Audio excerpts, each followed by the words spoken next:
नमस्कार बंधुरा झर्णा झुमा किचेने सबाइके स्वागत।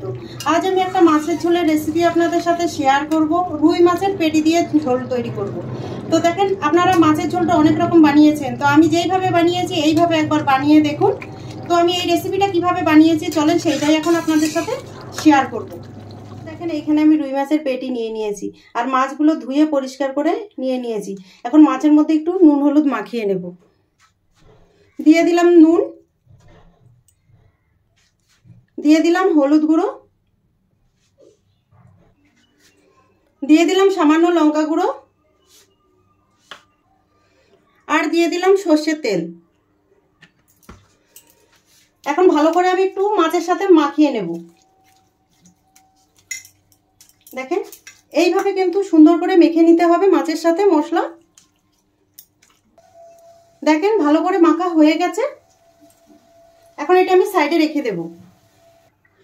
এখানে দেখেন আমি নিয়ে নিলাম মিক্সির জার। আমি প্রথমে মশলাটা তৈরি করে নেব।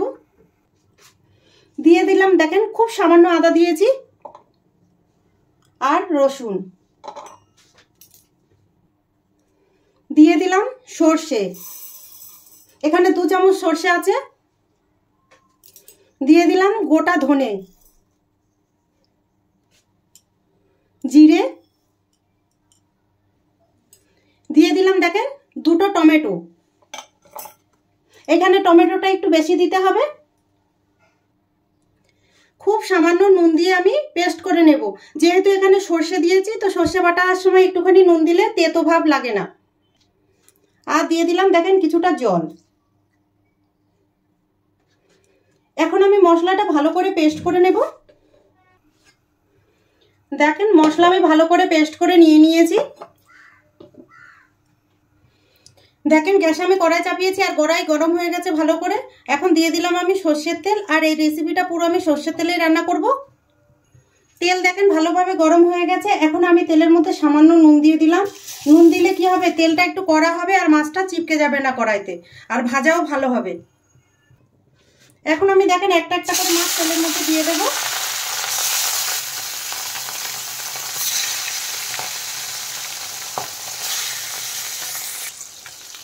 মাছগুলো দেখেন এক সাইড ভাজা হয়ে গেছে। এখন আমি পাল্টে দেব। আর এই মাছ কিন্তু অনেক কড়া করে ভাজতে হবে, তাহলে কিন্তু টেস্টটা ভালো আসবে। দেখেন এক সাইড ভালো করে ভাজা হয়ে গেছে।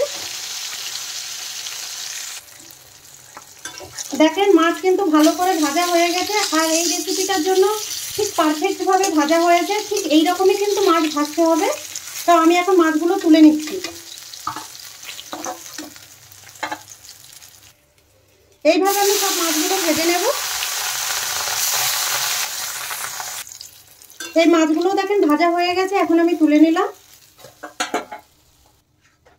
ফোড়নে আমি দিয়ে দিলাম সামান্য গোটা জিরে। জিরেগুলো দেখেন ভাজা হয়ে গেছে। এখন আমি যেই মশলাটা আগে বেটে রেখেছিলাম সেই মশলাটা দিয়ে দিলাম।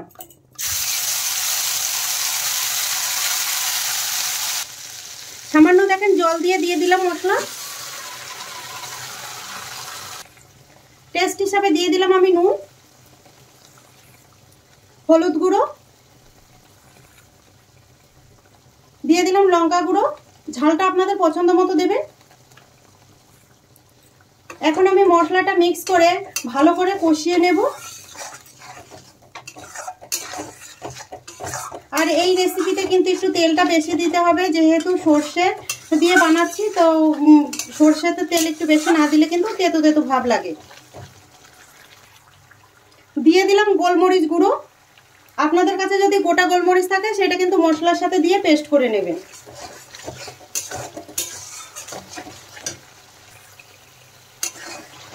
মশলা কিন্তু খুব ভালো করে কষিয়ে নিতে হবে। আর যত ভালো কষানো হবে টেস্টটা কিন্তু তত বেশি ভালো হবে।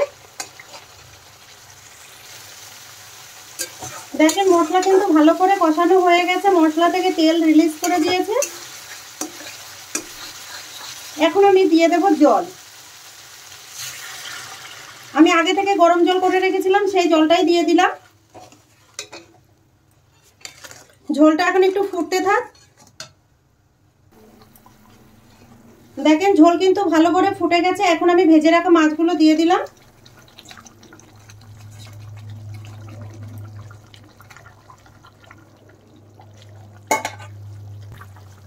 দিয়ে দিলাম কাঁচা লঙ্কা। কাঁচা লঙ্কাগুলো আমি একটু চিড়ে দিয়েছি। খুব সামান্য আমি চিনি দিয়ে দিলাম টেস্টের ব্যালেন্স ঠিক রাখার জন্য। আপনারা চাইলে কিন্তু চিনিটা স্কিপ করতে পারেন। দিয়ে দিলাম গরম মশলা গুঁড়ো। এখন একটুখানি নেড়ে চেড়ে ভালো করে মিশিয়ে দেব।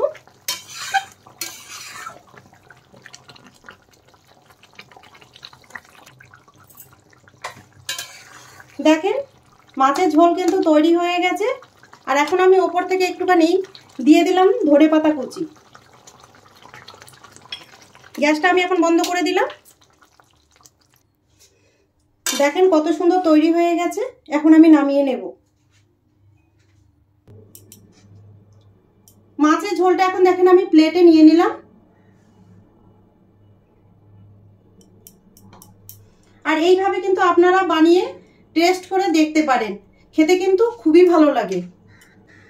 তৈরি হয়ে গেছে মাছের ঝোল। এই রেসিপিটা যদি আপনাদের ভালো লাগে তাহলে আমার চ্যানেলটাকে সাবস্ক্রাইব করবেন, লাইক করবেন, কমেন্ট করবেন আর অবশ্যই শেয়ার করবেন।